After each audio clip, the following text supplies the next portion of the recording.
think that for a long time we assumed you couldn't do this kind of work, right? That a bottom-up history based on what people actually did to get by wasn't possible, that we didn't have the evidence.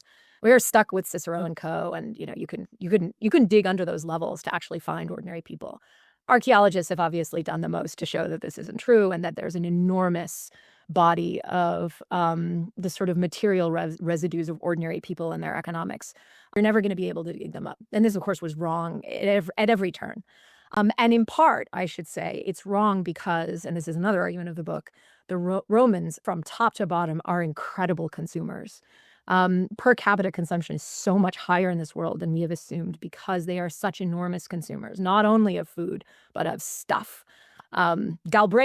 John Kenneth Galbraith makes an appearance in my book because this is such a consuming economy. And that means that there's loads of detritus of that consumption, from tiles from your roof to nice pots that even shepherds ate off of, to perfume bottles, to jewelry, to everything.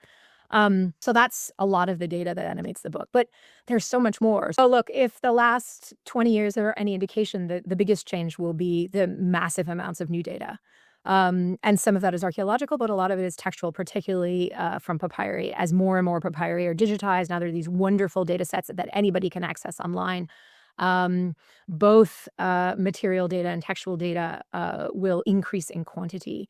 And that makes possible, I think, an awful lot of that data pertains to the 90%. And so more data means hopefully a more nuanced picture. I have a hope and a fear. My hope is that that makes the picture more complicated. So my emphasis on and skepticism of categories was a way of exposing and bringing to the fore the messiness of people's lives, but also the messiness of the data that we have.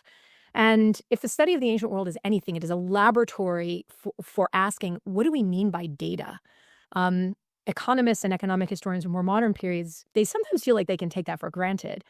We are their conscience.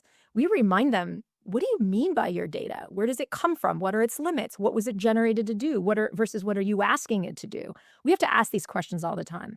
So my hope is that the increasing amounts of data that we have will actually make our picture more nuanced and more complicated, far more than I did in the sketch that I laid out in Surviving Rome. And of course, add more places and times to the story. My fear is that we don't do that, and that we simply see data as data, and it becomes, we just run a bunch of regression equations on it.